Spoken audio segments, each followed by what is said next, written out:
Hello, everybody, and welcome back to another episode of Coop Radio. Double whammy you guys are getting here because the regular Coop Radio episode just got uploaded here a couple hours from when I'm recording Monday night. And then you guys are getting, of course, the 6 a.m. show talking about NASCAR. So, double whammy for you guys. Hope you all enjoy each episode. I appreciate everybody tuning in, as always, to all of the episodes I put up. Consistent numbers, it seems like we're getting more for the NASCAR ones. So I appreciate all the comments, by the way. I read all the comments. Saw a couple of guys talking there in the comments of the last video about Cletus and some differing opinions there. I appreciate that, as always. Not too many things to talk about here in this one. Just mostly recapping from this past weekend's races with the O'Reilly Series and the Cup Series.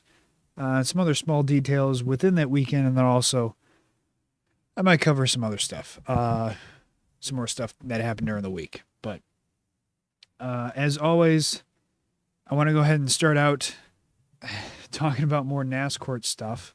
I want to get through this really quick because there's not too much news, and I want to just go ahead and preface it by saying I'm probably not going to be covering this JGR Gabehart stuff too much more until something major comes out.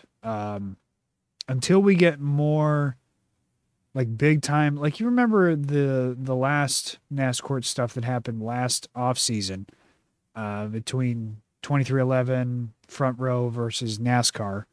There was like the big headlines of like so and so said this in a text and so said that in an email. Like, until we get some real concrete stuff coming out here over these next couple weeks, I'm not really gonna touch on this too much. The only major thing that I saw earlier today was something about some expedited discovery. Just Jesus Christ, was granted earlier today. So maybe some more interesting stuff to come quicker than we may have expected. And maybe we might have something to talk about next week, a bit more newsworthy stuff on the lawsuit front between those two.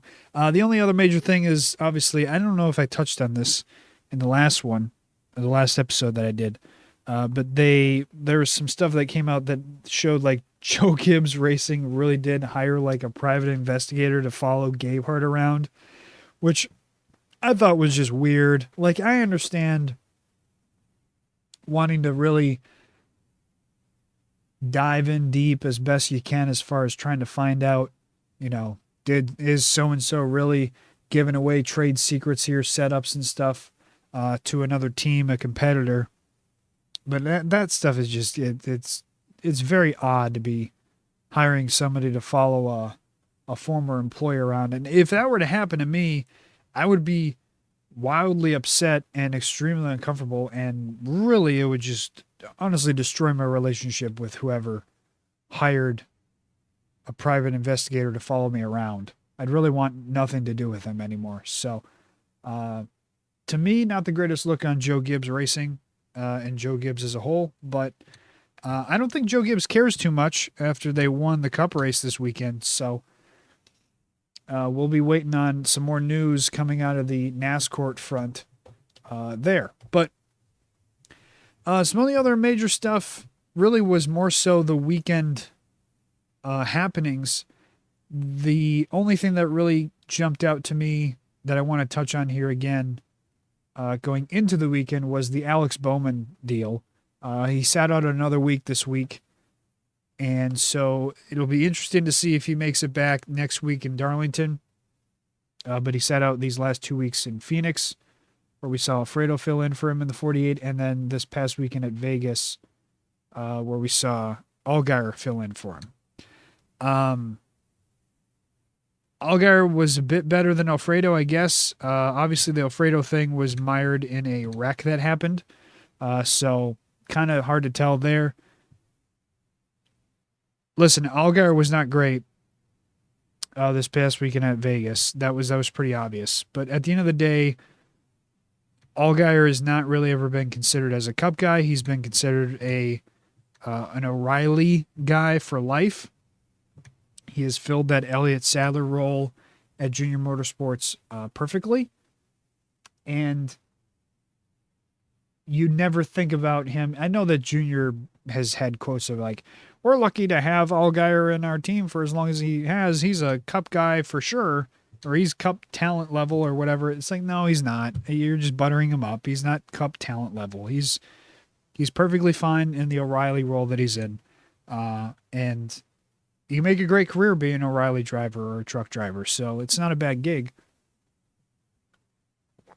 But it was not a great result for that 48 this past weekend. Where did they finish? I'll pull up the results here real quick just to double check. 25th. Not great. All things considered. I mean, he's running around AJ Allmendinger, Michael McDowell, Cole Custer, Kyle Busch, who's ready to shoot himself for how bad that team's running. But not great result for the 48 there. Here's the thing. A couple things about this. Number one, Bowman coming back eventually when he does come back. I think at this point now, with how many weeks he's been out, he's done now. He can't make the chase. Even with 16 guys, I don't think he can try to gain as much points as he needs to gain over the rest of the season based off of his prior runs in order to try to make the chase. So I think at this point, his vibe for a chase spot is done. At this point, it is about racking up consistencies as far as top 10s and top 5s and trying to get wins. I think there is a chance that he can get 3 to 4 wins this season, but it has to be, he has to win at least a few races. I've said this the last couple weeks. I'm going to reiterate it here again. You know, him and Ty Gibbs were the two that I pointed out, and I'll get into Ty later when we talk about the weekend recap. But I pointed those two guys out as two guys that really needed to step up this season. And I'm going to reiterate it about Alex because it doesn't really need to be said about Ty anymore, I don't think. The injury is only going to harm him, obviously, as far as time to have chances to get wins. He's had success in the past at Vegas, so it's another track that maybe he could have had a good run at that is now wiped off the schedule for him. If he comes back at Darlington next week, I don't feel like it'll be any different. I don't feel like he'll be running up top 10, top 5. I think he'll be a 15th, 20th guy. He comes back at Martinsville, I feel like it's the same thing. And the longer you look down the schedule, he's going to have to pull out these random ass runs that he usually does. I mentioned it a couple weeks ago again, where he has the random win at the Chicago street course. Like when you think of guys who you would expect to run well at the street course, Alex Bowman is not even in the top 10 names that you probably think of. But yet he has a win at a Chicago street course race. It is a very, very important year this year that Alex needs to, when he comes back, he has this extra time off to try to be a little bit more fresh, be a little bit more prepared. He hasn't been on the road like some of these guys have. He's got to step up over these first couple weeks that he comes back. They're going to be rough, but I think that he has to win some races this season. I'm going to reiterate it again. He has to, because that 48 is looking rough with some other guys in it, but all it takes is one of these other smaller guys, these other O'Reilly guys, Chevy guys, replacement guys, to have a good run in that 48 car. And then if Alex shows back up and he does not run as well as so-and-so did, it's only going to hurt him. And it's really going to put a microscope on him, and everyone's going to be starting to shout like, hey, he ain't really that good. He ain't running that well. Maybe it's time somebody took his spot. He's obviously the odd man out at Hendrick. But on the bright side for him, while he's been sitting out, the two guys who have filled in for him in that 48 car have not blown us away. Granted, again, it's Anthony Alfredo and Justin Allgaier, so the expectations are not exactly high, but As far as I'm looking here quick. As far as other Chevy guys, they could stick in that car. I mean, all it takes is imagine they put Corey Day in that car one week and he runs okay. You know what I mean? Like that could be the death of him. Um, if they gave Carson Quaffle an opportunity and he ran well, that could be the death of him. A Sammy Smith stepping in and running well. I don't expect it, but again, any of these Chevy guys, Raja Kruth, I could see them giving Raja an opportunity in that 48 and some random race if he's out a bit longer. Um, and God knows they'd love to give him an opportunity for obvious reasons. Uh, it'll be interesting to see, as I said, how much longer he's out. He's got to get back pretty quick. I don't know how bad. I know that they're making it sound like I think that he's coming back this next week at Darlington. With how they were saying, he's starting to feel better, but they wanted to take an extra week for precautions. So I highly doubt that he'll be out another week. But if he doesn't do pretty well here this season, even though the chase is moot at this point, he's going to be hurting himself as far as keeping his job. So, Alex, if you're listening, if you're one of those 20-some people who have been listening to this podcast, I appreciate you listening. But boy, oh boy, you got to step up when you get back. You gotta. Your job's on the line here, and you're the one person left in a good ride that has not ran well. Everyone else at Joe Gibbs is seemingly doing pretty good. Penske as a whole is struggling, so you can't really point at one guy and say he's the odd man out. You could point, I guess, at both Logano and Cindric because they both seem to just be mid at this point. But for sure, I mean, Hendrick, it's an eyesore seeing that 48 running 20-something most weeks. It almost feels like they're just wasting a car out there. So it'd be interesting to see what Alex can do when he does come back, but all eyes are going to be on him when he does, and those first month or so that he comes back.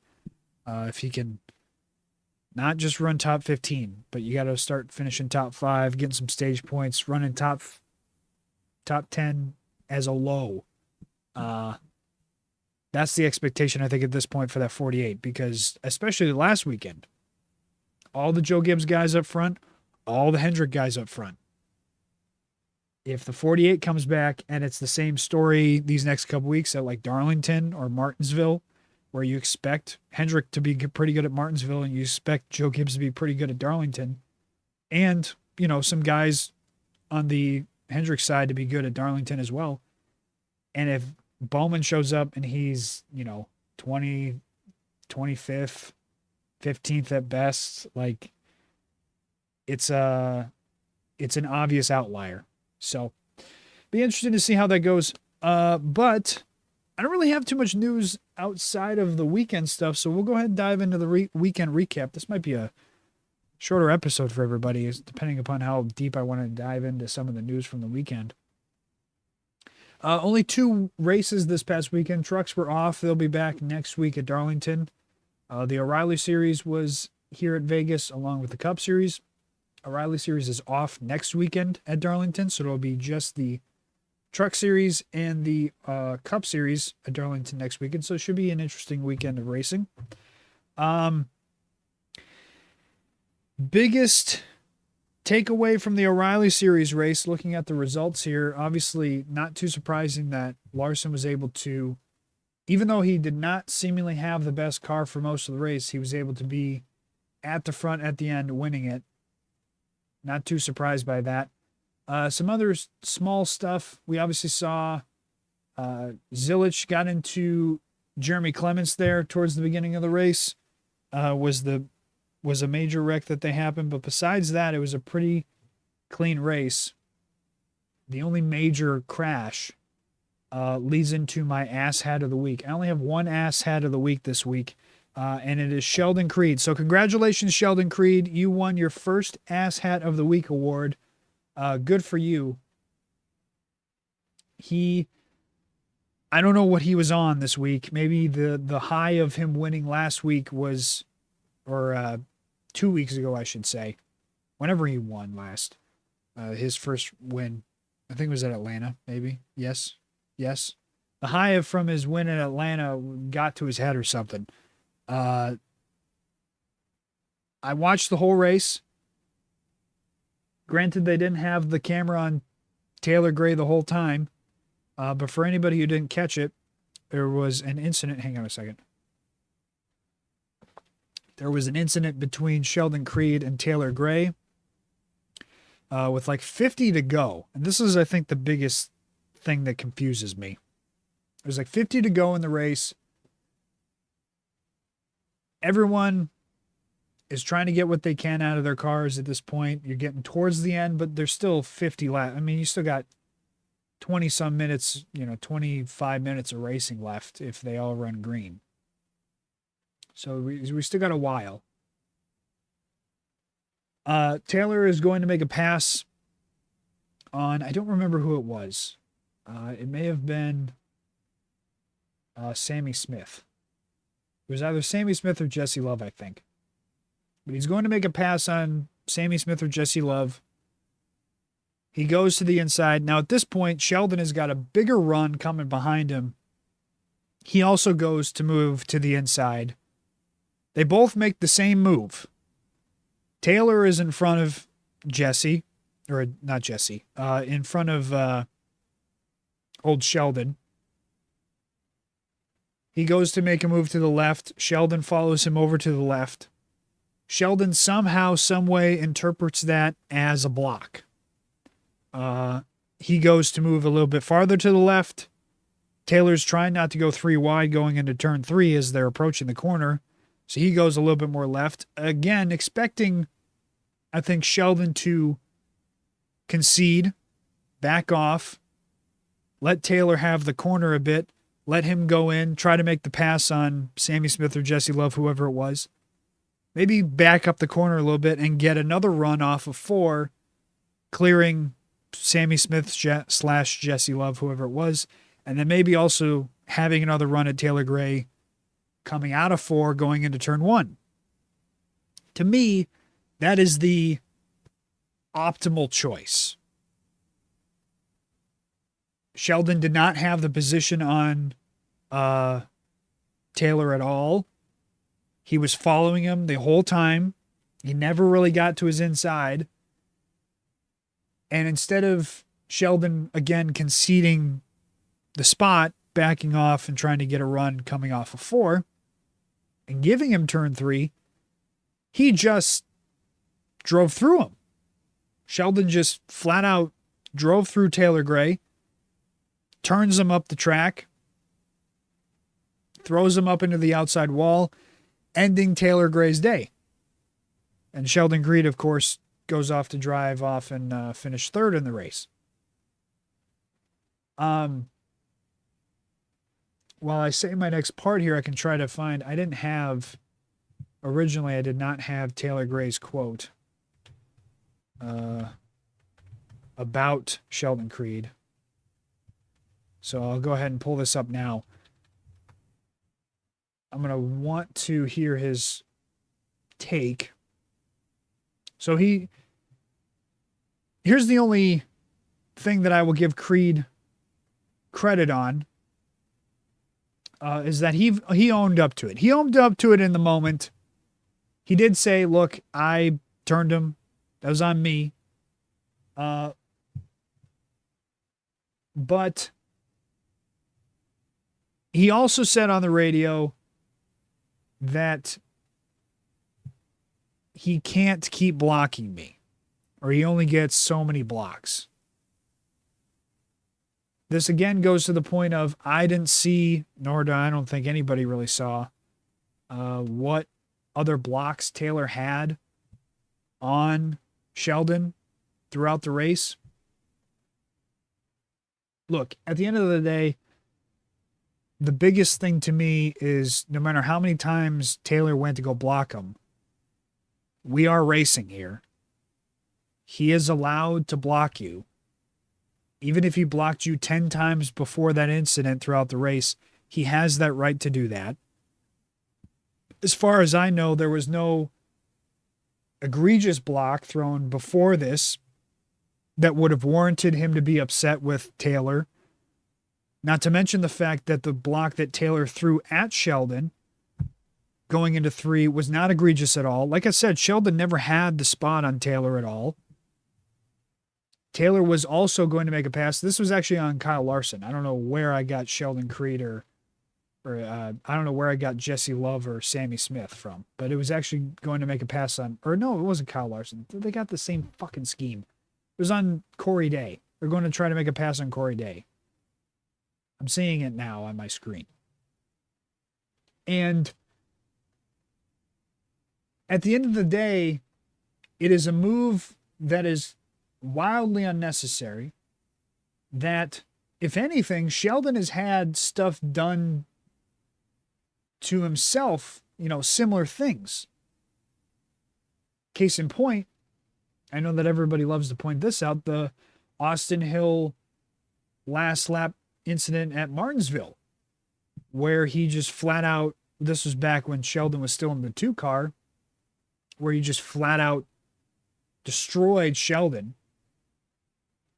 gave him no shot of winning, even though Sheldon was trying to make it into the, I believe it was a playoff race where he was trying to make it to the next round. Not to mention the fact that it was also Sheldon's first chance at trying to get a win. And at this point, he was, close to, if not in the double digits of second place finishes in the O'Reilly series. So he was desperate for a win, and he's trying to go and get one, and his own teammate just robs it away from him. At the end of the day, somebody who has been in similar situations like that, I think he would have had a little bit more patience. And I guess I thought I had the idea that Sheldon was a little bit more of a patient driver than some other people. I mean, if you were to ask me, to be quite honest, I thought the roles would have been reversed, where Taylor would have I would have expected him to be the one to flat out just take out Sheldon Creed for throwing a simple block. So I'm a little bit more surprised that Sheldon would do this. And this is another reason why I'm giving him asshat of the week, because the move in reality doesn't really make much sense. It's not for the lead, where we still have 50 laps to go. There's a lot of time to make up whatever spot you may have lost there. These cars are not, the O'Reilly cars comparative to the Cup cars are not so built high on trying to keep your momentum going forward at all times. And so you holding up a bit is not the worst thing on the planet to happen to you. To me, at the end of the day, it's a move that is unnecessary. It's extremely stupid. And granted, Sheldon didn't really feel the end of it, but they kind of pointed it out on the broadcast where this might come back to bite Sheldon in the ass.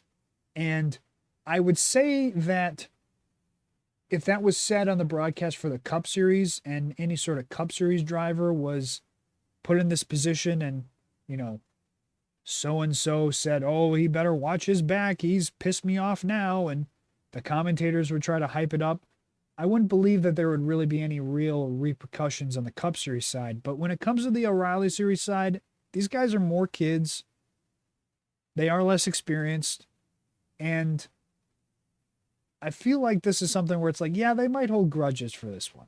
And there might actually be, I'm not saying that Gray is going to go out and just wreck Creed next, in 2 weeks at Martinsville. But I don't think that Taylor Gray is going to forget this one. I got a couple quotes here. To no surprise, Taylor Gray, his radio response to being wrecked was, all he said was, quote, fucking loser. He went on to also say, this is what Gray said in the care center after the race. He says, it's self-explanatory what happened. I blocked him on the backstretch. It definitely didn't warrant me getting wrecked, but it is what it is.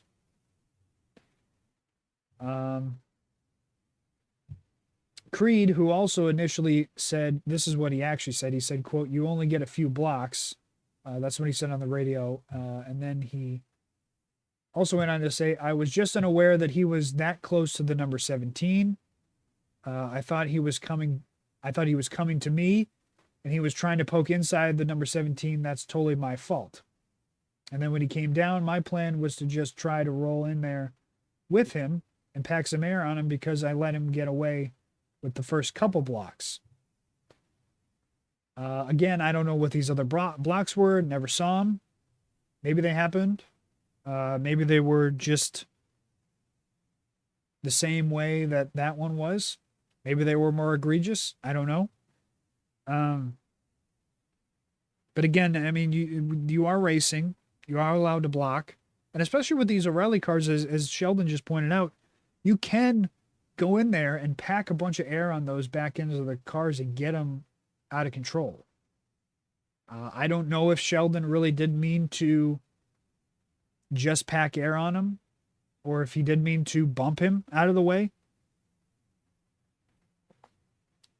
I would also venture a guess that if Sheldon was that upset about previous blocks that Taylor had thrown, I wouldn't be surprised that if somebody's upset about blocks, you would not hesitate to go, all right, I'm sick of this guy blocking me. I'm just going to move him now. And you just go in there and you bump him and try to move him out of the way. Gray also said, this is also what he said after the race. He said, he knew what he was doing, right? He's ran these cars long enough and he's been in the series long enough. He had the mentality that to go into turn 3 and wreck me. So obviously he was pretty good at doing that. That was the last quote that I have here from frontstretch.com, friend of the show. Bunch of losers over there. I got to point this out. Even though they're a friend of the show, they are some of the weirdest fucking people. You ever watch, I'm going to go on a side tangent here. You ever watch so you'll see clips on Twitter or see clips on Instagram or something like that of people getting interviewed, drivers getting interviewed on the pit road after the race. And you'll see, or in the care center, and I don't know if it's one guy or if it's a couple guys or whoever it is in the front stretch crew that do these post-race interviews. They are the weirdest fucking people. And you can tell they make the drivers uncomfortable. Watch some of the interviews from these guys. They are like in their face. The camera is like 5 inches from the driver's face. It's like, dude, their face does not need to cover the whole screen. I know you're like autistic and you don't know personal space, but like, give the guy a foot or two. You don't need to be all up in his grill, like right there, like right in here. You do not need to be doing that. That is something that I've always found so weird about those guys is go look at any of the interviews they do. They stick their phone literally like inches away from the driver's face. It's weird. And the videos are off-putting. That's the thing, it's not even like, oh, the video's good because you're that close in and you can really hear the driver. It's like, no, the video's like off-putting because of how close the camera is to the driver's face. It's like the driver his face does not even need to cover the whole screen. Not to mention, it's like, I can hear the guy fine if you're a little bit farther away from him. Give the guy a little bit more personal space. I've noticed that if you go listen to or go watch some of those interviews, they are in the guy's grill. And it's like, dude, give personal space is a thing. Anyways, as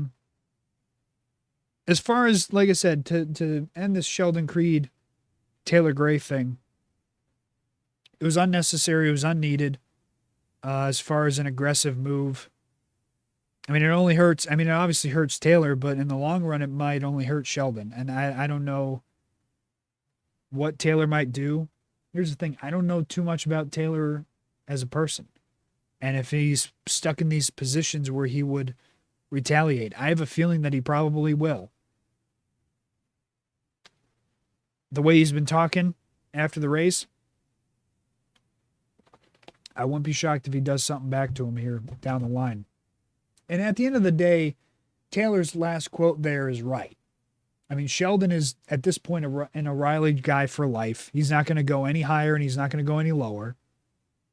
He'll probably be in that Haas factory team car for as long as Haas factory team wants to have a car in the O'Reilly series. I'd honestly venture a guess that they might keep Sheldon over Sam Mayer if they ever downgraded to just one car versus two. Even though that is a pretty close conversation, like it's close, and I think it almost just kind of comes down to sponsorship at that point. Whoever has more sponsorship to back them, they'd keep. They're that even of a driver. But he is an O'Reilly guy for life. He's been in O'Reilly series for a long time. He, like Taylor said, he's been driving these cars for a long time. He knows how they work. He knows spacing. He knows what he was doing. And I mean, I'm not in Sheldon's head, but if the story lines up to what Sheldon said, where he talked about the fact that like, hey, I gave you X amount of chances, you keep blocking me. You can only block me so many times. It wouldn't surprise me that he just drove in there and just tried to move him. I don't think he tried to wreck him. I think he did that on accident, but I would not be surprised if he tried to go in there instead of just packing air on him, quote unquote. He tried to actually move him. But we'll see what the repercussions of that are. Besides that, the race I thought was a pretty good race. It is funny to me again to watch like Larson, who obviously did not have the best car for most of the race, just still end up finding a way to win. The guy who scored the most points out of actual O'Reilly Series drivers was Justin Allgaier. I almost said Justin Haley. It's definitely not Justin Haley. It was Justin Allgaier. Even though he finished fourth behind Sheldon Creed.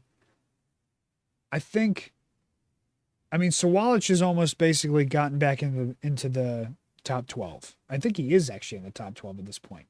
I'm going to double check that before I say it. I think he is in the top 12 now. No, he's top 15. My bad. He's top 15. But he'll be top 12 here in the next couple weeks. He's already kind of made up that gap. I want to give a shout out to, though, Parker Retzlaff. Talk about a guy who has gone under the radar his entire O'Reilly Series career.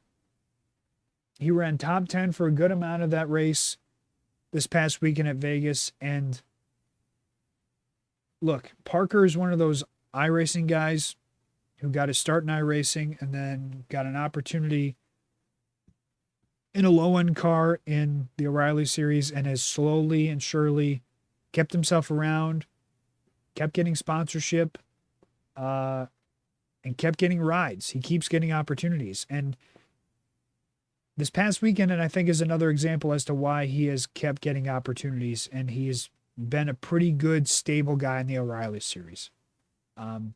Guys like this should be cheered on. Might be a weird-looking guy, sure, yeah. I mean, good God, there's a lot of guys in NASCAR right now that are drivers that are weird-looking guys, but he's somebody who, for sure, I'd want to see keep getting opportunities. I don't know how this Viking Motorsports thing is going to go. It could be another flash-in-the-pan team that isn't going to be around for very long. They are, for the first time, got two cars out on the track this year with obviously Parker and Alfredo in the 96.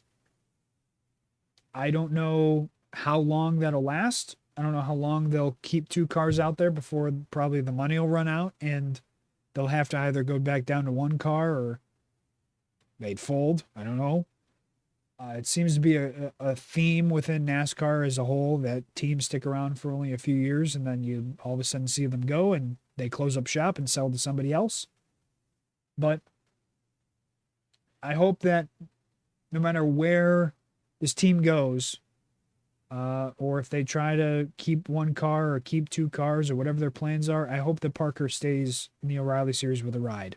and a decent ride at that. I don't think he'll ever get a top end ride in the O'Reilly Series. I don't think he'll ever race for an RCR or Junior Motorsports or a Joe Gibbs or a Haas factory team. But any one of those other mid-level guys. I mean, Jordan Anderson, who are the current Jordan Anderson guys? So if I go down the list, I know they keep putting Raja in the 32 car and Austin Green out there in the 87. Is the 31? Yep, no, that's a Jordan Anderson car. Yeah, the 31 of Blaine Perkins is a Jordan Anderson car. Look, I don't know about Raja.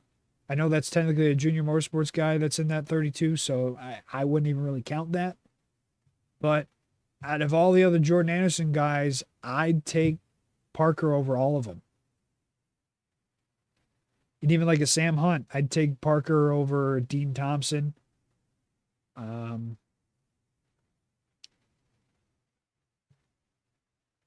I don't know about the 25. I don't know what is going on with Big Machine, but that 25 car is struggling and Nick Sanchez has been struggling.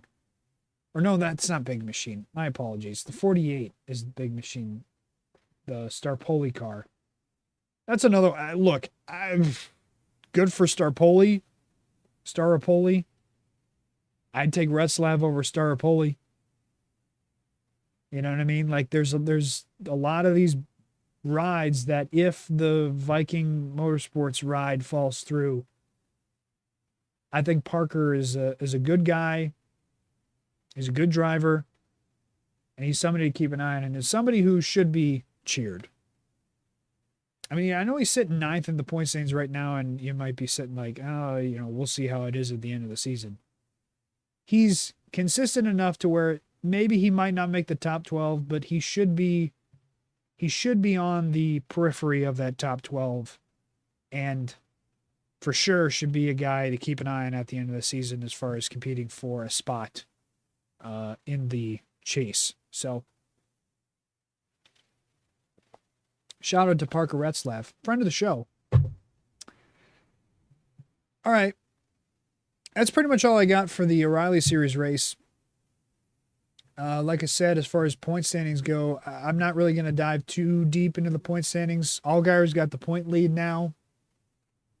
I think he actually got it last week, but ahead of Jesse Love, and Austin Hill is still third.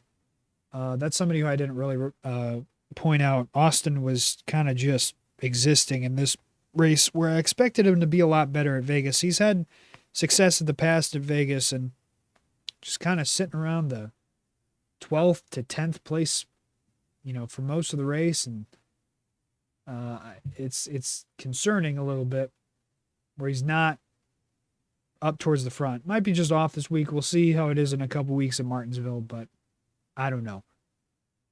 But as far as the top 12 goes, Gray is in that last spot in 12th right now, just behind Brandon Jones. I mean, talk about another guy who's just filling up a spot. I mean, I get it. Some people are meant to be O'Reilly people for life. Like I mentioned earlier, Justin Allgaier's an O'Reilly guy for life. I think Sheldon Creed is. Parker Retzlaff, like I said. But there are some people that are just like kind of taking up. I feel like Brandon Jones is kind of like Harrison Burton, where it's like, hey, you're in a JGR car and therefore you get to run okay. But in the grand scheme of things, like the consistency is not there over a long period of time. The opportunities that he's had, I mean, he had an opportunity with Junior Motorsports and it was a complete and utter flop.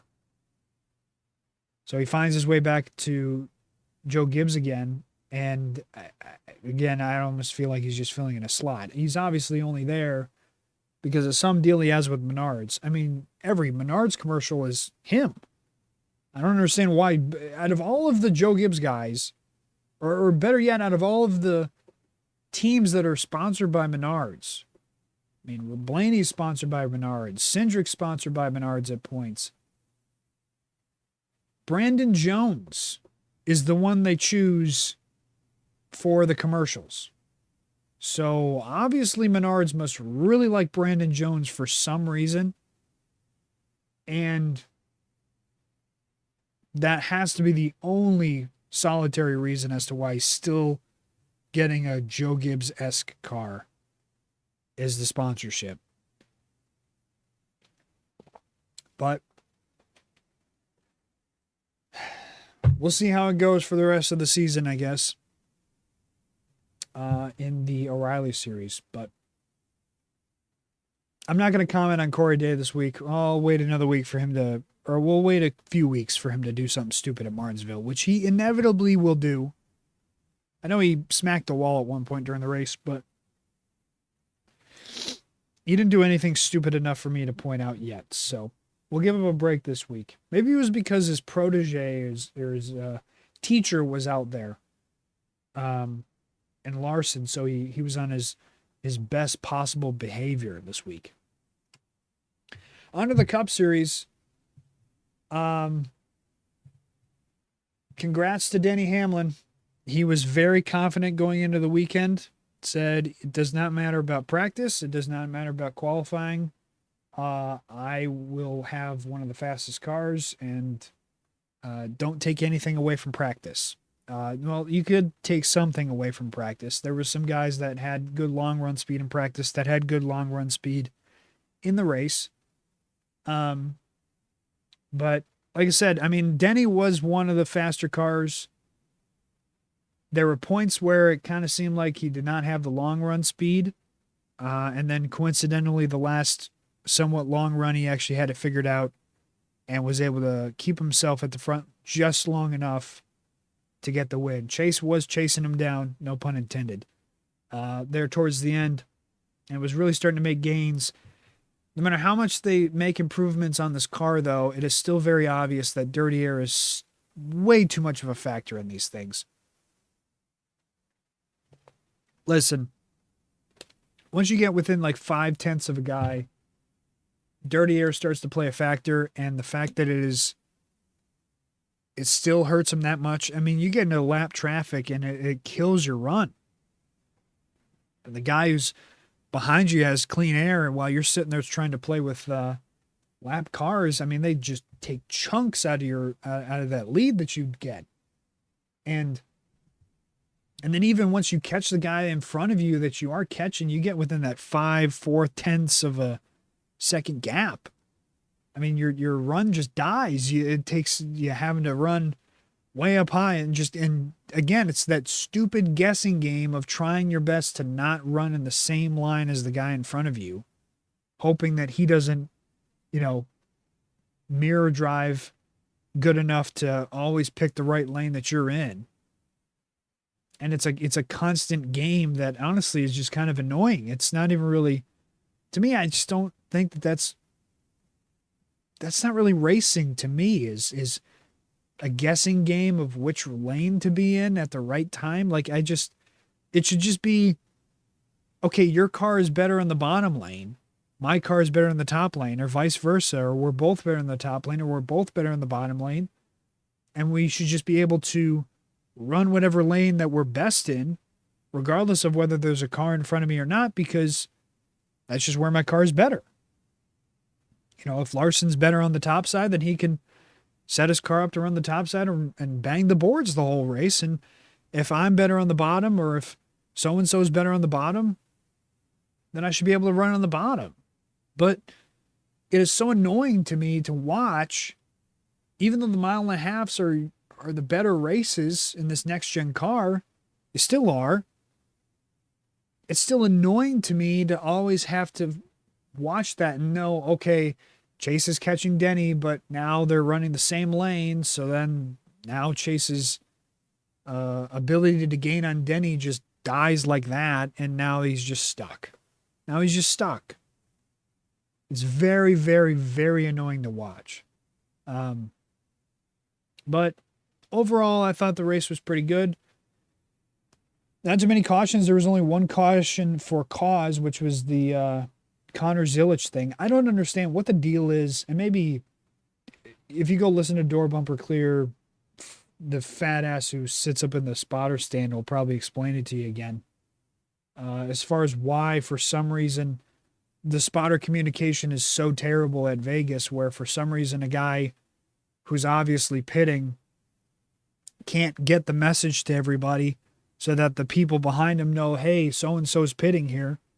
Don't run into the back of him as he's trying to get woed up for pit lane. But this is the second time this has happened. This time around, it was not as bad as the previous one. Connor just got into the back of Ricky Stenhouse as he was trying to get on pit road, and just Connor spun himself out after he ran into him. But, you know, I understand. Looking back at the video, if you look at it, it was kind of an odd deal. Connor's 3 cars back from Stenhouse. Stenhouse is in the outside lane. He makes a quick move in front of Carson Hocevar to try to get to the bottom. And from Connor's POV, you don't really see Stenhouse until you get to 3 and 4. So maybe Stenhouse had his hand out the window going down the backstretch before Connor saw, and so therefore didn't see it. But then again, you know, communication among spotters. And maybe he just didn't think that Connor would play a factor because he's 3 cars back. Regardless, communication is key, people. And that's what ultimately caused that wreck. But besides that, it was a clean race from there, besides the stage cautions. Let's not beat around the bush here. And I'm not going to wait much longer to talk about this. The biggest thing that came out of this weekend was the altercation between Ross and Daniel Suarez. There was really not much else that happened in the race. Everyone else was pretty clean. Like I said, nobody really raced dirty or did anything stupid. It was just a normal competitive race until we got to the end, and then for some reason, Ross and Daniel are getting into an argument on pit road. So let me take a drink and we'll dive into this thing here. Okay. So for anybody who is not aware as to what happened, long story short, Ross was upset with Daniel about how he was being raced towards the end of the race. They were racing each other, I think, for 17th, excuse me. They were racing each other for 17th. Again, it's 17th at the end of the race. I understand every spot matters, but whatever. If you watch the onboard footage, there's nothing particularly that I would think Ross would be upset with Daniel about, or Daniel would be upset about Ross about. If you watch the onboard footage of what people are assuming the issue on track sparked it for, was simply Ross going to try to make a pass on Daniel towards the end of the race. He goes to the outside in 1 and 2, and assuming, because I don't think Daniel came up the track on purpose, assumingly Daniel got tight off of 2 a little bit, so he came up the track towards Ross. There was no contact. They never hit each other. Ross never hit the wall because of it. Ross never got even really tight himself because of it. Daniel just kind of got tight, came up the track a bit, got close, and Ross still got the run off the top, obviously, and just drove by him. I'm not sure if there was previous, since we were talking about blocking earlier, I'm not sure if there was any previous blocking that Suarez was doing on Ross as he was trying to pass him for 17th. But regardless of all this, whatever happened between the two of them sparked after the race on the cooldown lap for Ross to, ride up next to Suarez and just run into him. Just door him. Obviously showing his displeasure towards Daniel Suarez. This obviously sparked them to come onto pit road and for Daniel to respond with, obviously him being upset that his car just got hit on the cooldown lap. He comes up to Ross and is trying to obviously ask him, what the fuck? What's your issue? Why'd you hit me? They have an argument back and forth. And there was a point where Ross shoved Daniel, and then some woman, assumingly some PR person for Ross, is the one to step in between the two of them. Good on you, lady, for having the guts to, after watching one guy who, by the way, Ross is not, he's not afraid to fight. If you don't remember, he got into a fist fight with Noah Gragson on pit road. I don't know if it was a couple years ago or last year or whenever. I think it was a couple years ago. That he got into a fight with Noah on pit road. Fist fight. A full-on fist fight. So, to have the guts to step in between Ross and Daniel Suarez, who, by the way, also has been in fights himself. Well, there wasn't really much of a fight with McDowell. It was more of a just McDowell tried to punch him with his helmet on, and then Daniel just kind of shoved him to the ground and shoved him away from him. But two guys who have a history of getting into fights on pit road, they get into Ross shoves Daniel, and she doesn't even hesitate. She immediately steps between the two of them. So kudos to her for having the guts to step between the two of those guys. And then, of course, there's more jaw-jacking back and forth, and Ross seemingly is kind of just done with it. And so he kind of just goes, whatever, and starts to walk away. And Daniel's still kind of trying to yell at him a bit and say something to him, and then the cameras obviously cut away because that's pretty much it. I do have a couple of quotes here. There's some things I wanted to point out. So, number one, the biggest thing, Suarez was asked about it after the race. I had a, God damn it, where did that go? I had a video clip of, and it's gone now. No, oh wait, I found it. All right. Let's go to this here. So we're going to listen to this live. I actually have not listened to this yet, but I knew I wanted to listen to this because of the major quote I read from this. But here is, again, thank you to Front Stretch, friend of the show. This time they gave Daniel a little bit more personal space, it seems. But here's Daniel post-argument with Ross, asked about the argument with Ross himself. What happened post-race between you and Ross? We got together a little bit in corner two, and he was mad about it. Did you guys have had a conversation, obviously? What was the conversation? I was having a conversation, and he was always spin out. He just said or something. I mean, for some reason, our relationship has been always very weird, almost like a little bit of two-faced of his part for some reason. And today I saw actually what I thought he had in his mind for a while, but I mean, I don't have any hard feelings to anyone. I'm just doing my thing, having a great time, and but he just saw that he thinks that way. But listen, at the end of the day, you know, it's not my first rodeo. You know, I have had to go through a lot to be able to get to this point, and that's just who I am, and that's the journey I have had to take to be able to come from a different country. So it's just part of it. Hold on a second. I want to hear that last part again. What was that last part again? Yeah, and that's the journey I have had to take to be able to come from a different country. So it's just part of it. Okay. All right. I'm going to try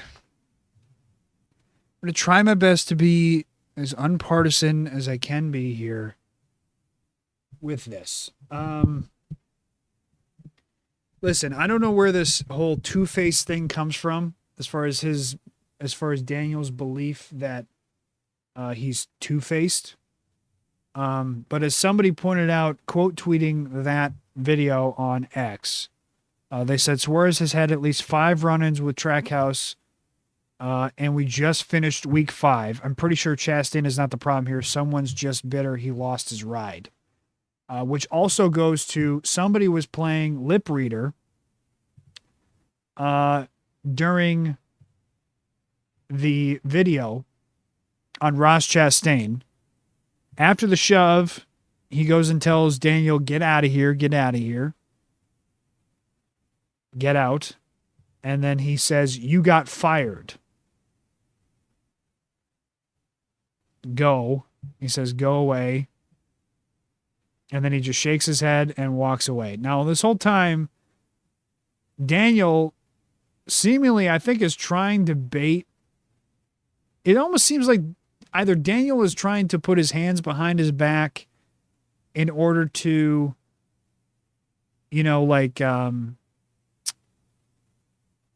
make it seem like I'm not trying to fight you, or either like trying to goat him into hitting him, kind of like I got my hands behind my back, so go ahead and take a swing. And it seems like a lot of people are on Daniel's side here, at least in the comments of this post here. There's somebody saying Team Daniel all the way. I am 100% Team Daniel. Somebody, of course, people are going to point this out because it's just easy pickings. That Suarez is ahead of Chastain in points. Somebody says Suarez 117 points, Chastain 94 points. Number one, let's be honest here. The point standings don't fucking mean shit 4 weeks into a season. Okay? We are 4 fucking weeks into the season. And this is where I can't not just be honest here. Daniel has always came off to me his entire fucking career as a boo-hoo, woes me guy. That it's always everybody else and it's never him. It's never been him as far as why he's never been as good as I think a lot of people have expected him to be coming out of the, at that time, Nationwide Series, now O'Reilly Series. There's a lot of people that have backed him for a long time and have given him multiple opportunities and multiple different rides. And every single fucking time, it's always somebody else as to why he's never been that good. It's always somebody else. It's always the team never gave me this. It's always, I never got this here. Hold on. I have a quote from his fucking wife about Trackhouse, but there was a quote I remember him saying about JGR when he eventually got let go from JGR. Suarez on leaving JGR. I remember this. Yes, here we go. I remember this quote. This is 2018 when Daniel Suarez got let go from JGR. The quote from the article this is on motorsports.com, a friend of the show. Daniel Suarez, I quote, never felt I had everything to win at JGR. Whilst Daniel Suarez says his time at Joe Gibbs Racing was, quote, really good when it came to his hurried move to the NASCAR Cup Series, he felt he never had a winning team.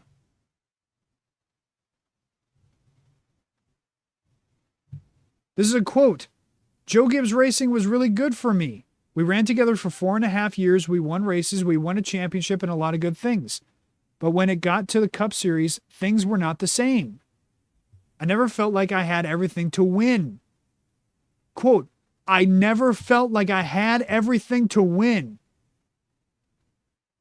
Lots of people changes, but I've never had a winning team. I've never had a winning team. Again, the whole I came from another country thing. I moved from Mexico to the United States to win, not just to race. The JGR, it says the JGR is a great team, but I felt it was not my home. I felt it was not the place to be to win races, and maybe one day the championship. There was something inside of me that I said I needed to change. When I got to the Cup Series, it was very fast. The team was not thinking about putting me in the Cup car that year, but Carl was retiring. It was all very fast, he said. 2 months after I got in, the crew chief left, the car chief left, engineers left, a lot of things changed, and I did not like that. This year again, they changed many things, and it was not for the better. I was not in agreement with all the changes. I talked a lot. I'm a very direct person in what I see and what I say. Oh, the article just moved around on me. Hang on. Stop that. The staff took care of this, but I don't know if they took care of it right. Thank God there were a lot of really good opportunities out of Joe Gibbs, and I felt like I had to take a step forward in my career. This is what he said after he left Joe Gibbs Racing. Think about this for a second. This is Joe Gibbs Racing, right?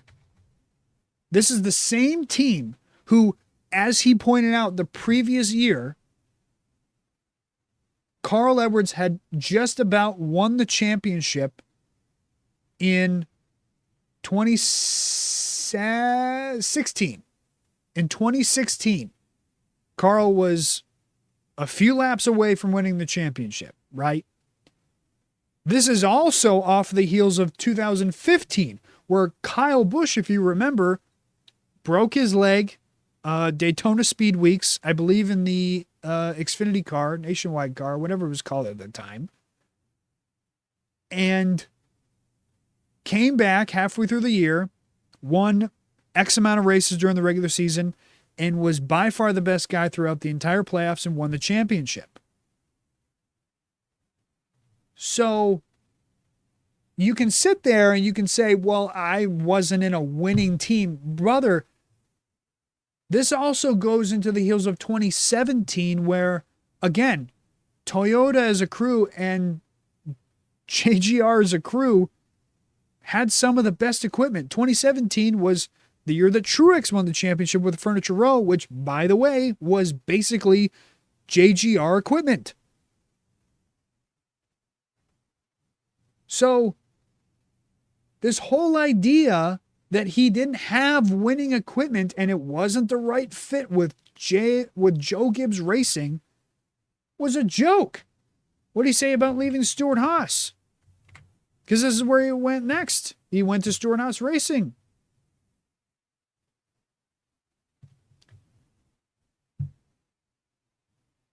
Oh, here we go. Hang on. I'm pulling up this next article. Daniel Suarez on oust from Stewart Haas Racing. This was in 2019. This was the very next season. It was a surprise, he says.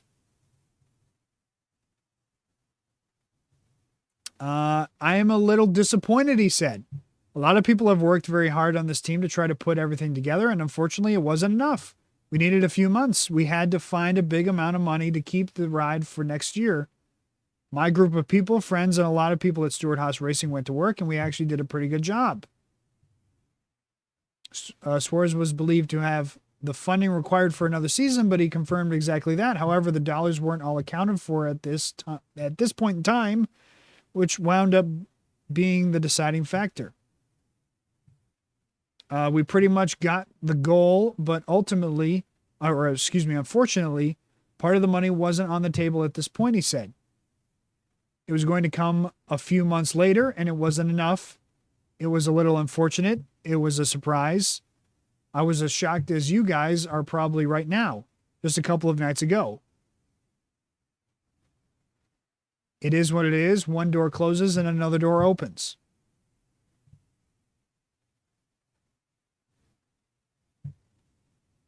Well, let me keep reading here. A lot of good people at Stewart Haas Racing. Fortunate things didn't work out with Haas, Gene Haas, that is. So he claimed that Tony Stewart was pushing for me so hard. Unfortunately, things didn't work out with Gene Haas. Unfortunately, the number 41 team, especially the number 41, he doesn't have a lot that he can do with that car because the number 41 is not his car. Suarez said about Tony Stewart at the time. He pushed. I am sure that he pushed as hard as he could, like a lot of people at Stewart House Racing did. It just didn't work out. So again, in a sense, he blamed it on Gene Haas, saying that Gene Haas didn't have the belief in me in that sense. This leads into him going to, I believe, like some 99 team, some small end back marker team for a year or two, where he was, basically not making all the races. And then, of course, he gets the opportunity with Trackhouse. Obviously, mostly to do, and I'm just going to be honest. Let's be honest here. Daniel Suarez got the opportunity in the 99 Trackhouse car, not because he was a good driver, but because Pitbull chose him. Pitbull chose him because he was the guy funding the team. He was the money behind the organization. He got handpicked, Suarez that is, by Trackhouse and Pitbull, again, because, being honest here, because Daniel Suarez is the one Latino driver currently within NASCAR right now, high enough to choose. They picked Suarez to drive their Cup car because Pitbull said, I want to pick the Latin guy because he represents me. That's why Suarez got this opportunity. And that's why he was in that 99 car for as long as he was. And to no shock, to no surprise at all, not too long after Pitbull unceremoniously left Trackhouse and was no longer associated with them, all of a sudden, not too long later, Daniel Suarez is out at Trackhouse. What a coincidence. It's almost like the guy who was probably keeping him there and got him there in the first place, he leaves. There's no position for you here anymore. So you can move on, Daniel. And now Daniel has seemingly made it his mission, as somebody pointed out, through the first 5 weeks of the season to just take out all his anger and frustration on every fucking Trackhouse car for some reason. Daniel also had another quote here after, this was I think earlier today being Monday, as far as his post-race dispute with Ross Chastain on pit road, and I assume being asked about possibly fighting him, he said, quote, I was getting fired up to fight, but what was I going to gain? There's nothing to gain with that. He's not the kind of person I really want to fight, just disappointed. Here's my opinion on Daniel as a whole. Daniel has stuck around long enough because he is just good enough to be in the Cup Series. He is just good enough. He is not remarkable. He is not considered for a championship ever. Doesn't matter what equipment you put him in. If you were to put him back in a JGR equipment today, guess what? He'd be Alex Bowman. He'd be the odd man out. He'd be Ty Gibbs for most of his career so far. He'd be the odd man out, just running 15th to 20th on equipment that should be winning races or running top 5 as a low. This is why he has bounced around from team to team to team. And then he always makes the same fucking excuse of, well, I didn't get what I needed at Joe Gibbs Racing. They didn't ever give me a winning car. You know, the best fucking team at the time in the Cup Series didn't give me a winning car. Or it wasn't my fault that I didn't run well enough at Stewart Haas Racing. Gene Haas just didn't back me.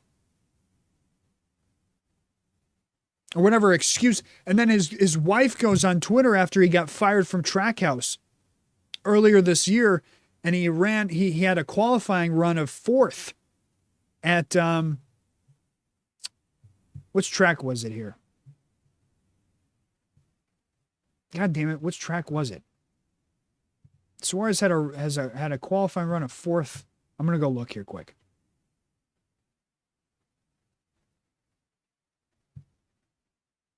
Pretty sure it was Atlanta.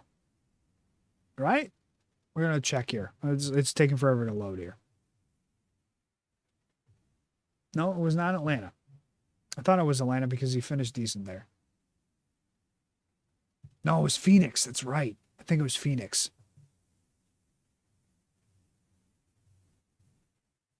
It was Phoenix, yeah. Yeah, it was Phoenix. So his wife goes on Twitter, right? After Daniel Suarez qualified 4th at Phoenix. And she says, quote, "Amazing the things one can do when you're no longer just an afterthought." And take a guess where he finished in that race at Phoenix. Now, people might, oh, he crashed. When he led no laps. And he finished 30th. Okay? Let me also just point this out. Since we're talking about Daniel Suarez, he has been in his Cup Series career, he has been with Joe Gibbs Racing, he has been with Stuart Haas, he has been with Trackhouse now, and now he has been with Spire. If you want to say Trackhouse and Stuart Haas, these are not, they're not the best teams, but they're not schlubs. Okay, it's not BJ McLeod equipment. In his career, average finish from 2017 on 16th in 2017, 18th in 2018, 16th in 2019. Now remember, again, all of this is with JGR and Stuart Haas equipment. And remember also, JGR is winning championships at this point. 16, they almost won the championship. 15, they did win the championship. 17, they basically won the championship. And 18, again, they also won the championship again that year. Or no, excuse me, sorry.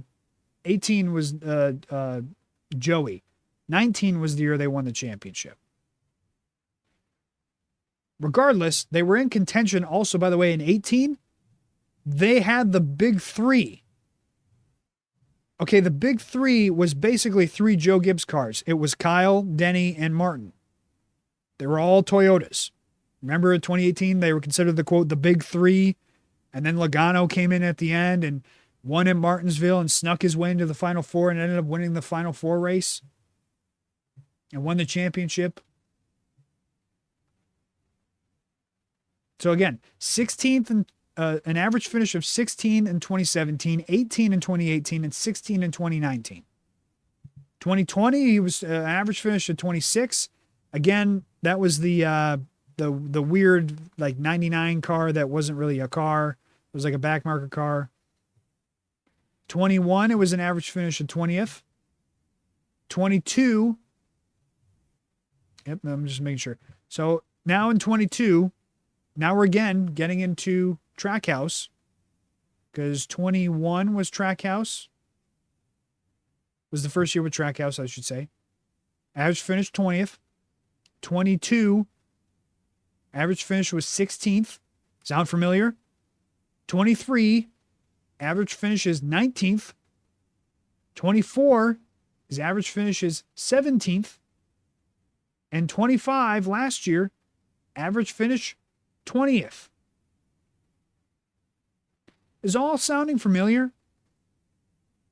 All between 16th and 20th. Oh, it's not great equipment. Brother, this is the same team. So you want to take, I already pointed out the Joe Gibbs thing. Stuart Haas, I won't even count because it was so short. Let's compare, say, points-wise, as far as where he's finishing the point standings and so on and so forth. Where is he really finishing points-wise compared to his teammates? So in 21, I mean, the only major teammate again is Ross. And you can make the argument of like, oh, you know, Suarez was always an afterthought there at Trackhouse. No, he was not. They were split 50-50. They got the same shit. In 21, so if we're going to go by point standings finishes, in 21 through 25, 21, the first year of Trackhouse, which was just Daniel, he finished 25th in points. So that's fine. It's a brand new team, first year. Let it go. He finished 10th in 22, 19th in 23, 12th in 24, and 29th. 29th place in the point standings in 2025. Let's compare that to Ross. So Ross didn't come around until 22. So Ross comes in 22. First year with Trackhouse, he finishes second in the point standings. 23, he finishes 9th. 24, kind of a rough year, he finishes 19th. And 25, last year, he finished 10th. His average finish throughout this entire time that he's been with Trackhouse, in 22, he had an average finish of 13th. In 23, it was an average finish of 15th. In 24, an average of 14th. And 25, an average of 15th. Funny enough, in all the years that Daniel Suarez raced for Trackhouse Racing, not one single solitary year he had a better average finish than Ross Chastain. Not one fucking year. Ross's worst average finish is 15.8, which was last year, where he finished 10th in the point standings. Suarez's best, 16.5 in 2022, where again he finished 10th in the point standings. Still, technically, Daniel's best year is still worse than Ross's worst year, average finish wise. Not to mention, I know it's a cheap scapegoat thing, but I mean, even if you want to say, well, Suarez has his certain things that he's good at, he came from a different form of racing. He came outside of NASCAR and he came in later. Suarez, even if you want to say, well, he should be better on road courses or something like that, brother, they brought in Shane Van Gisbergen, and maybe it's an unfair advantage, but Shane in 1 year, he won 5 fucking races.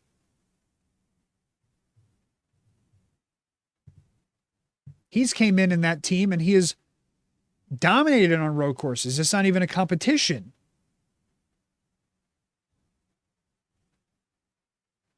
There's no excuse as to why you would want to say, well, Suarez is just getting shafted here. No, he's not getting shafted. He's shafting himself, is really what it ultimately is.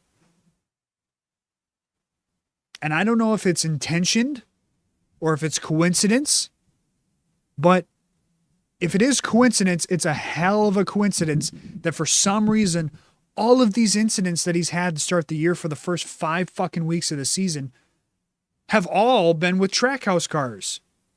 He's literally had a run-in with all 3 Trackhouse cars now.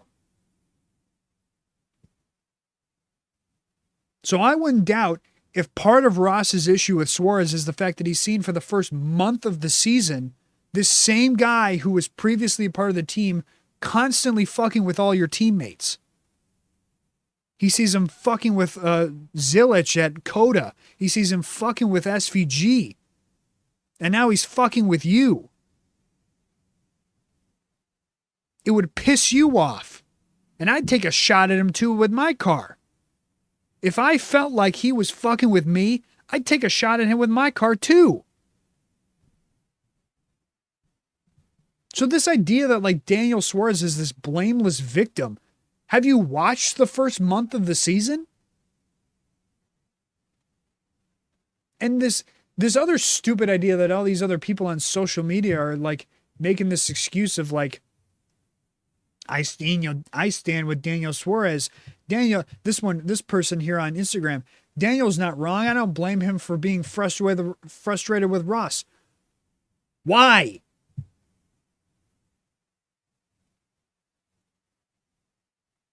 Why? Another person. This one says, don't get why he's getting hate when everything that happened was initiated by Ross, from the contact on the track to the contact off the track. Brother, did you watch the fucking first 4 races of the season? Does nobody put 2 and 2 together and come up with the fact that, hey, Ross has teammates. His former teammate has had all these issues with all his teammates. Maybe he's not totally pissed about what the only thing that could have possibly pissed him off was what happened at Vegas. No, it maybe couldn't have had anything to do with the previous 4 fucking weeks of the season.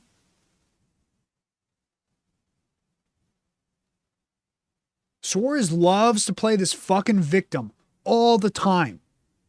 And then he does shit like this where he always pulls the I came from a different country card. Like, dude, you've lived in America for the last 10 fucking years of your life. There's no more other country card you can pull. You've been in the sport for how many years now? You've been in the Cup Series now officially for 10 fucking years. You're a decade into this. You've been with 3 to 4 now decently funded and decent cars in the Cup Series, and you can't figure it out still. You're still just okay at best. Dude can't win any race that's worth a shit. He has 2 wins in his fucking 10-year career, and one of them is only out of the most random 3-wide finish in Atlanta, which was as lucky as you can get. That could have very easily either been Blaney or Kyle Busch.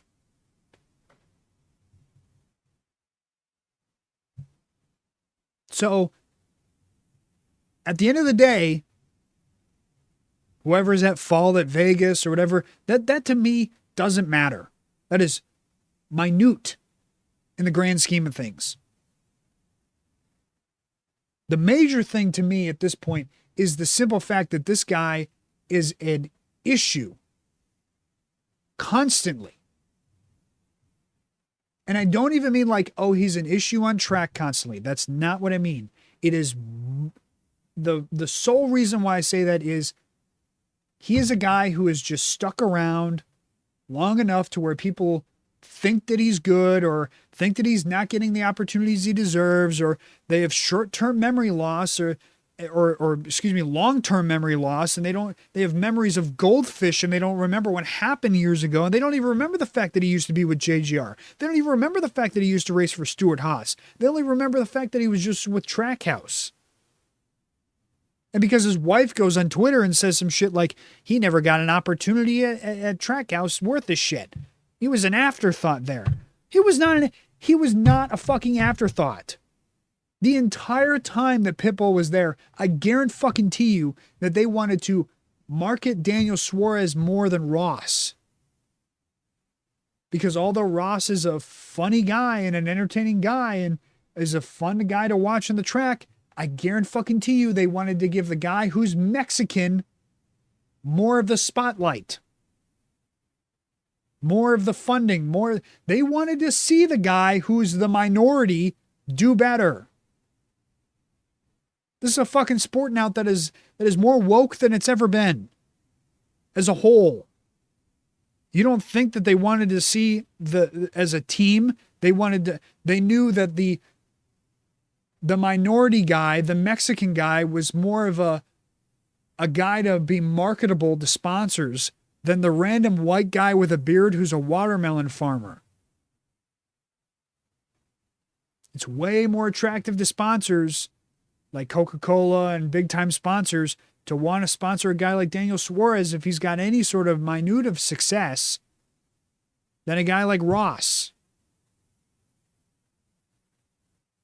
But the fact is that when the talent is not there and you're just mid-level at best, and this is a team that had a year where they almost won the championship and they are trying to win races and they are trying to get better, not to mention the fact that, like, you got a guy in your system in Connor Zilic who, whether it works out or not, whether he turns out to be the prodigy that everybody thinks he's going to be or not, the potential is there to have him just sit in a junior motorsports car in the O'Reilly series for the next X amount of years while Daniel Suarez just sits there in the fucking 99 car and just fills a spot is pointless. There's no point in having Connor just sit in the O'Reilly series and not give him a shot in the Cup series.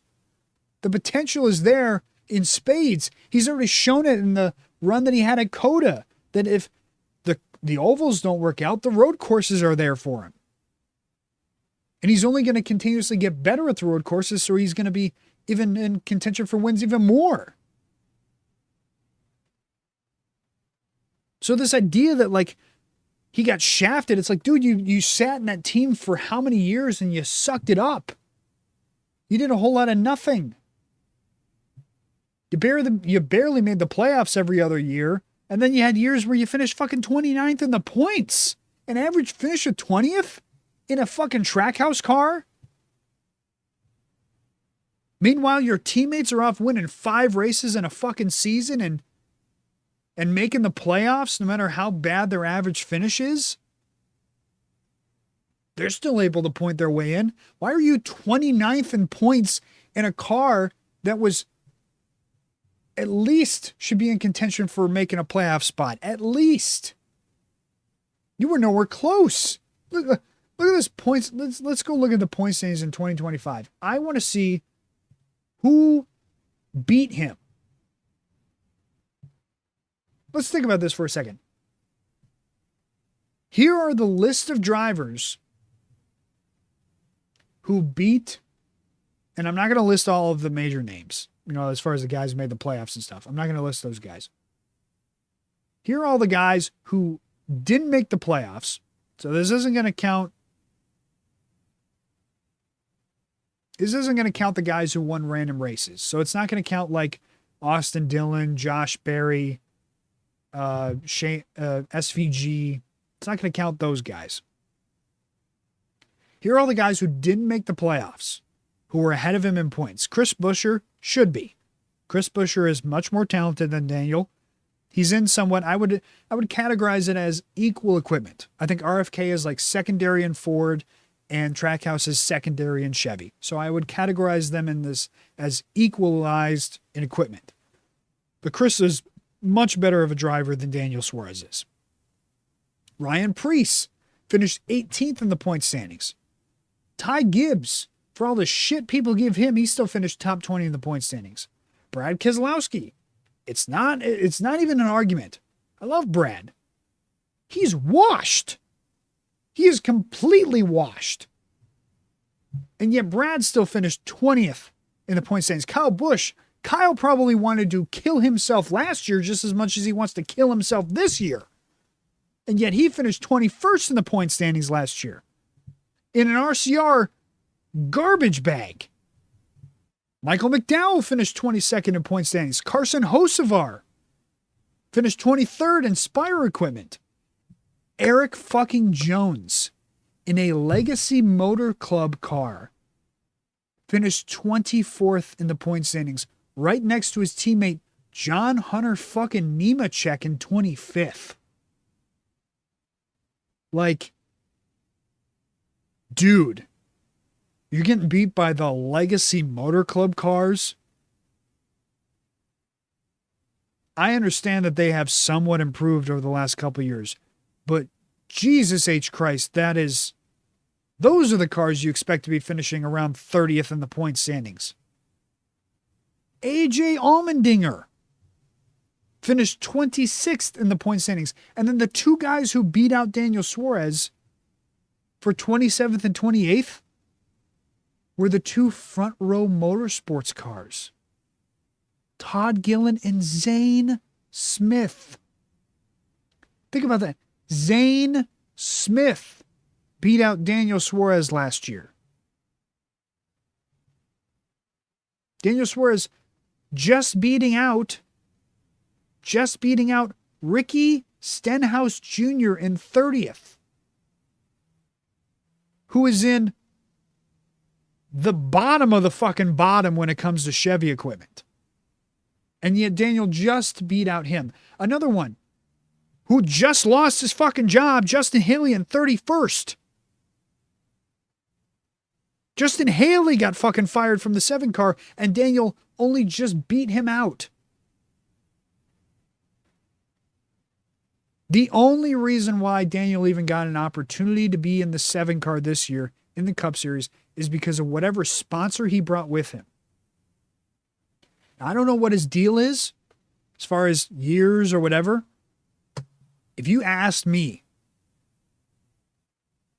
how many people would I take in that 7 car Daniel Suarez, I mean, there's a few. The number one most obvious one is I am immediately calling Kyle Busch and I'm saying, you want Daniel Suarez's spot? It's yours whenever you want it. The minute you're out of that RCR contract, we will fire Daniel Suarez tomorrow and you will have that car the minute you want it. I don't care if you retired the next year and you only wanted to race 1 year with us. We'll let you have it. Suarez has been in this Cup Series for 10 years now, and he has just existed. Now, is it the worst thing on the planet to be a guy who just exists in the Cup Series? No. There's plenty of guys who have came and gone through the Cup Series who have only won a handful of races at best. Some guys haven't even never won a race and had 10, 12, 14-year careers in the Cup Series. But there's a reason why, like, J.J. Yaley doesn't race in mid-level to top-level equipment. And also, he doesn't go in interviews and blame the top-end teams that he was a part of, saying that they were the reason why he didn't succeed. It's bullshit to point the finger at anybody else, at any team, at any former teammates, and say, oh, we're always two-faced, or whatever the fuck he says. It's bullshit to blame anybody else and say it's them, it's not me. That's why I have no sympathy for the guy. I really don't, because this is the history of who he is. You want to talk about two-faced? Daniel Suarez is the guy who I'd probably point to and say, yeah, he's probably the one who's actually two-faced. Guy who's all laughy and joyful in interviews, and then the minute he leaves your team, he talks shit about you and says you guys were never any good. And you're the reason why he didn't succeed. That's the kind of shit that upsets me, and that's the kind of shit that makes me just go, that's bullshit.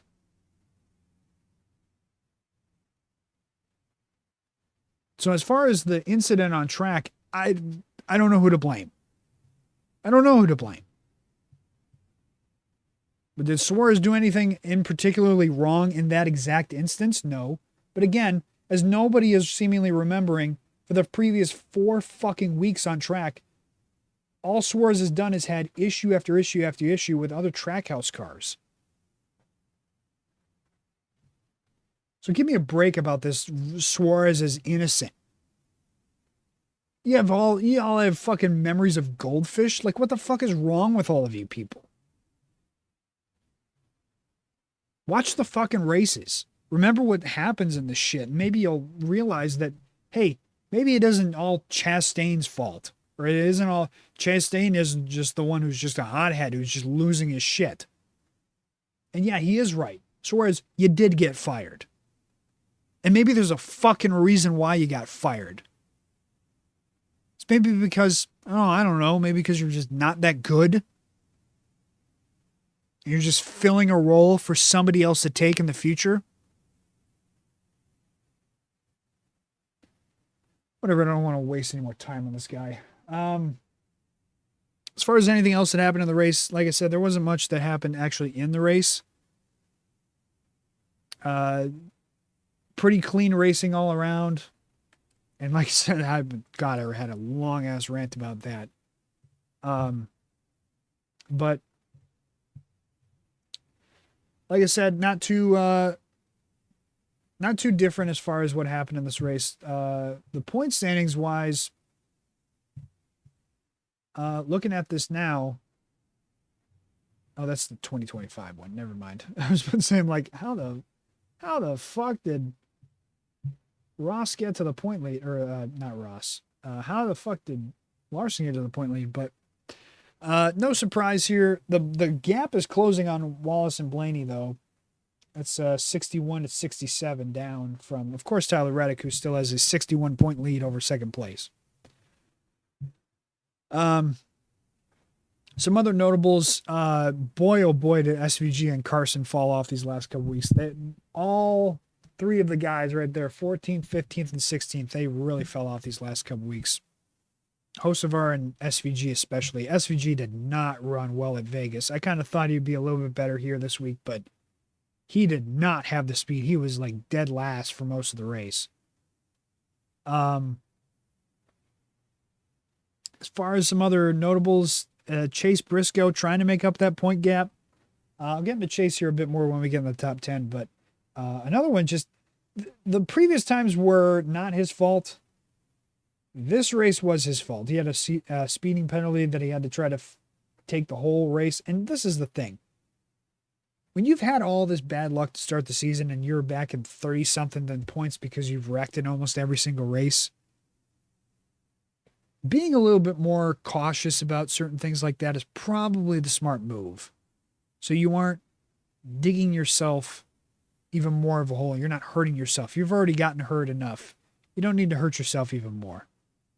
But I don't think he'll make that mistake, or I say that, and I hope he won't make that mistake here going forward anymore. But let's go ahead and dive into my top 10 now. Last week's top 10 coming out of Phoenix. I'm seeing a little bit more changes here towards the back end of this thing. Last week I had number 1, Tyler Reddick. Number 2, Bubba Wallace. Number 3, Ryan Blaney. Number 4, Chase Briscoe. Number 5 was SVG. Number 6 was Chase Elliott. Number 7 was Christopher Bell. 7 was Ty Gibbs. 8 was Michael McDowell. And 9, I had Joey Logano. So we got some changes in this week's top 10. So let's go ahead, dive in. Remember, it's not a point standings. It is a power rankings based off of recent activity as far as finishing. And I don't take just finishing order.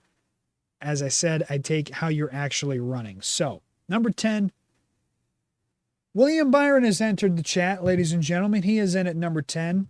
He had himself a nice run here this past weekend at Vegas, finishing third. He had points where he was leading and always in that top 10, top 5 spot. He was one of my picks in the NASCAR fantasy league thing that I'm doing. I'm real glad I had him picked. One of the top 5 guys in points. He had 49 points. I think that was third most among everybody, just behind Christopher Bell and, of course, Denny Hamlin. So he gets to move himself up in there. He's 8th in point standings right now. He's got himself a couple of top 10s and a top 5 so far this year. He's starting to try to... the Chevys have been slow as a whole to start the season, as they pointed out on the broadcast. So it doesn't surprise me. There's a lot of weird tracks that we had this week, or to start the season. I mean, you had 2 drafting tracks to start, a road course to follow, and then Phoenix, who everybody knows it's like Ford's playground, or more specifically Penske's playground over there in Phoenix. So once you get back to now a normal mile and a half, this is where I kind of expected the Chevys to come out to play a little bit more, and they, no surprisingly, did. So Byron is up to, he has entered the chat, I should say, and he's up to 10. Number 9, another Hendrick Motorsports teammate, Kyle Larson. Larson had himself a nice run. He seemed like a guy who could have possibly won the race there at certain points. He ends up finishing, where did he finish? He did not have a great finish compared to where he was running. He had finished 7th, but he did lead second most laps in the race. Fourth most points scored at Vegas. A lot of stage points, like I said. Pretty good run. Besides there, he was running top 3 for most of it. It just, the way it timed out with that last run, it just did not go well off the restart, and he didn't gain the spots back that he needed to get back into the top 5. So, but it's still a good enough run. Overall, he enters the chat at number 9. Number 8, I have to give the guy who just won the race and led the most laps and dominated. Denny Hamlin enters the chat at number 8. Kind of a slowish start to the season, but he really hit a home run here this past weekend at Vegas. Like I said, 134 laps led. Most points by far, 70. The next closest was 51. And he gets himself 4th in the point standings with that win now. Toyota has dominated so far to start the season. Obviously, Tyler Reddick has helped with that, but Hamlin helps a little bit more as well. Looking very good coming out of Vegas, carrying that momentum into next week, which is Darlington, which is a track that he usually runs very well at. So it'll be interesting to see how he does next weekend. Number 7, dropping him a couple spots here is another Toyota teammate of Hamlin. I have Chase Briscoe at 7. Look, the previous weeks, I gave him the benefit of the doubt because of the simple fact that a lot of the stuff that happened to him was not his fault. He was either getting caught up in other people's crap or mechanical issues that were not his fault. You know, both times these last couple weeks were not his fault. The Coda thing was a mechanical issue. With some, I don't remember what broke. It was like a tire rod or something, which ended his race there basically. And then obviously the Phoenix thing where he blew his brakes out. Again, not really his issue. It's a mechanical issue that he has no real control over. Just bad luck. But this past weekend, the speeding penalty was on him. He still had himself a good finish, but speeding penalty having him run most of the race at the back, a lap down, trying to get a lap back. Not the greatest look for him, so he drops to 7. Number 6, Ty Gibbs. I have to move him up the rankings. He has had another good run. It is starting to seem like, and I hinted at it earlier, I said a few weeks ago, this is the season, this is the year. He's got to take that next step, or he's just going to become an afterthought permanently. It's starting to look like he's taking the next step. Now, I will say, he's got to get a bit more polished in order for him to be in contention for that first win. Although I will say, there's a part of me that feels like this might be the year where he might get his first win. I'm not sure if it comes at an oval or a road course. I don't know if maybe it'll be like a Sonoma deal or a Watkins Glen deal. If not that, if SVG doesn't have an issue there, then probably won't happen at a road course. But Ty is starting to show speed all around. He showed speed at Coda. He showed speed at Phoenix. He showed speed this past week at Vegas. This now 3 weeks in a row. It can't be ignored anymore. Now, I'm not saying it's permanently legit because this weekend I don't have Ty picked for anything at Darlington. But I will say this. He runs well this weekend at Darlington. It might be legit. It might really be legit. You got a full month of good runs out of Ty. He might finally have taken that next step. And here's the other thing I want to point out. Is it a coincidence that it happened right after the Gabehart quotes? I don't think so, as far as him starting to run well. At the same time, though, I think people need to have a little bit more realistic expectations when it comes to these young guys coming into the Cup Series. Remember, that step from the O'Reilly Series to the Cup Series is bigger than people think. People think that it's like you do well in trucks or the O'Reilly Series, you should just be able to, if you're given good equipment, just start winning races right out the gate. It's not like that all the time. Some guys are able to get it pretty quickly. Some guys it takes years and years and years of time to get it. Now there's obviously a line. I'm not going to sit here and, backtrack on what I said about Suarez, or I've been saying about Alex for a bit. But at the same time, Ty is still a very young guy. He's in his still young 20s. This is a different car than he's ever drove. Different style than the, at the time, Xfinity, now O'Reilly car. It takes time for some people. Not everybody's going to get it right away. And I feel like Ty might finally be starting to get it. Hopefully he can keep these runs going here. And we'll be able to see that finally that fourth car in JGR start to run well. It's been a minute, but we'll see how it goes. Number 5, Ryan Blaney. Doesn't drop too many spots, but boy, oh boy, were the Fords, more specifically Penske, bad this past weekend at Vegas. No speed out of Cindric, no speed out of Logano, and really not too much more speed out of Blaney. A lot of just running in the teens for all those guys. I mean, Logano was running most of the race around 18th, 17th place. Not great for what you consider to be a top-end Ford team. So they got some stuff to figure out, it seems, at the mile and a halfs. But Blaney only drops to 5. Number 4, Christopher Bell. I had him picked last week to win. Although he didn't win, he still had a lot of laps led. And still had he ended up winning one of the stages. He had the second most points scored at 51. Led himself 31 laps.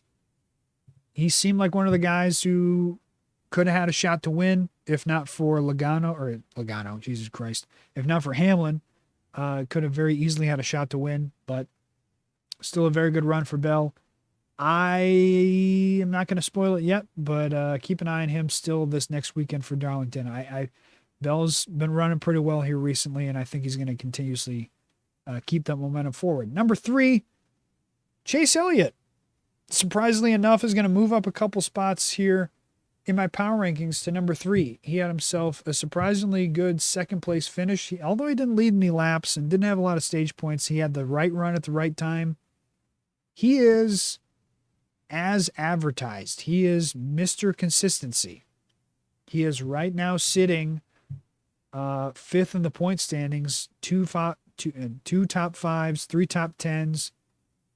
And although that's the case, he's only led 13 laps. The finishes are there. He has an average finish of 9th right now compared to, and that's right now out of everybody, that is 3rd best out of average finish amongst the entire Cup Series right now, is the best average finish of 9th, just behind the 2 2311 cars of Tyler Reddick and Bubba Wallace. So, and that's better than Blaney. That's better than Hamlin. That's better than Bell. That's better than Larson, better than Byron. He is, as I said, he is as advertised. He is Mr. Consistency. He is not going to lead you a ton of laps. He's not going to win a ton of stages. But he is going to finish consistently well, always in that top 10, top 5 area by the end.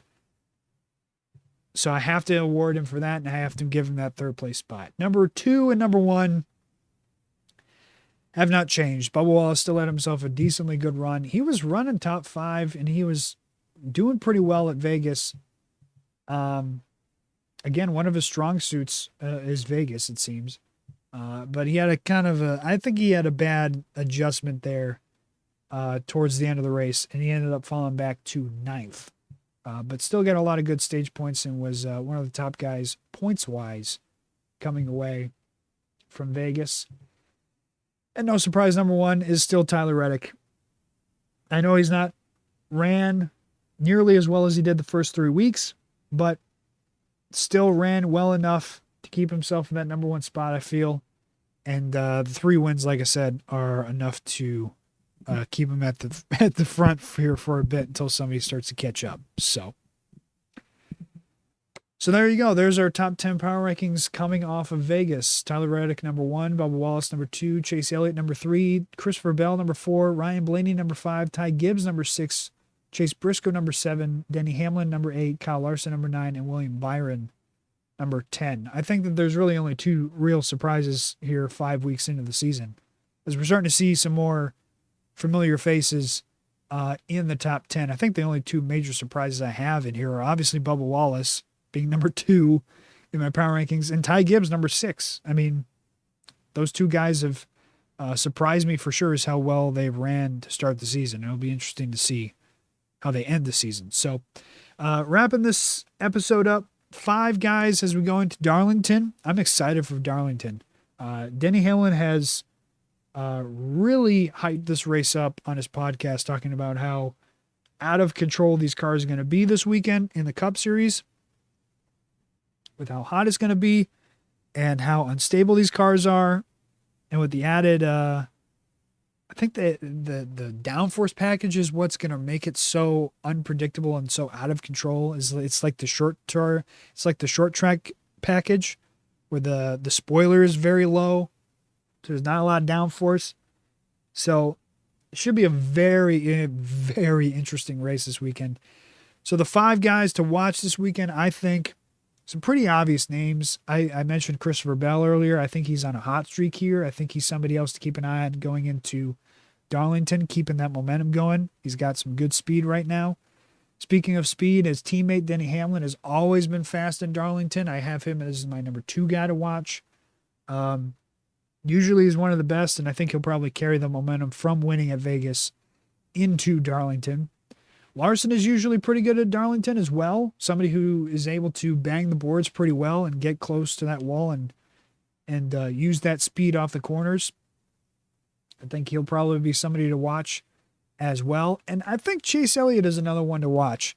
Maybe not as a true dominant winner, but somebody who could, as he showed at Vegas this past weekend, could maybe sneakily get himself a chance at the win towards the end of the race. So those are my main 4 to watch: Bell, Hamlin, Larson, and Elliott. My underdog for the weekend, I picked Josh Berry as my true underdog, and then Ty Gibbs is kind of like a not a true underdog. Ty Gibbs was a good pick. The Josh Berry one was not a good pick. I didn't talk about him on this one, but we might have to talk about him in the next couple weeks if the runs don't improve. But I only got one underdog to watch this week, and I don't think it's that surprising. I am picking Eric Jones. There's something about Darlington and how Eric Jones runs here. He will be, I think, at least in my garage for the NASCAR Fantasy League, if not in my actual lineup. But Jones is somebody to keep an eye on here. He is sneakily always good at Darlington. I ragged on the Legacy Motor Club equipment earlier, but they have improved over the last couple of years. And even though the equipment wasn't good years ago, Jones has had good runs in that 43 car at Darlington. So I would keep an eye on Jones as my true underdog going into Darlington this weekend. But as I take one last sip of my drink, that is going to do it for this episode. I want to thank everybody for listening. I hope you all enjoyed. I thought this was actually going to be only an hour long, but that Suarez rant, it went really, really long. But I've done now 2 podcasts the same night. I need to rest my voice. I need to go to bed. I need to get some rest, and I hope you all enjoy this weekend's races at Darlington. I imagine they will be interesting, action-packed. Hopefully we'll have a lot more to talk about next week. I cannot imagine that next week. I should just say at this point that every show should just be 2 hours. I should just advertise it as 2 hours, because that's how these things always end up being. I always end up getting on a topic, and then I rant about it for way too long. I know I talked about that Suarez thing for at least I feel like I talked about it for 40 minutes. I'll have to go back and listen to it and see if it actually was 40. But anyways, I'm going to wrap this thing up. Like, comment, and subscribe if you made it to this point in the video. I appreciate you listening, and I hope you all continuously enjoy my content. I am unfiltered as you can tell. I'm not afraid to say how I really feel and say some things that might not be PC. So I hope you all appreciate that about me. If you do, leave a like on this video. Comment down below that you enjoy it. If you don't enjoy it, you disagree with my Suarez take, comment down below as well. But also remember, if you comment that you agree with Suarez, I might have to respond saying you have the memory of a goldfish. Go back and watch the previous 4 races of the season. Also, go back and look at Suarez's career. You might be reminded as to why I have the opinions that I have about him. But Like I said, like, comment, subscribe, hit the notification bell so you know that every time I upload these are always up at 6 a.m. The other podcast I do, the actual Coop Radio one, is just whenever. And it's whenever I feel like it. I don't have a specific time for that. It's whenever I get in the mood and I want to rant about something. I'm going to sit down and rant about it. So, same time next week, talking about NASCAR. Sounds good. I'm done. I'm tired. Take it easy, guys.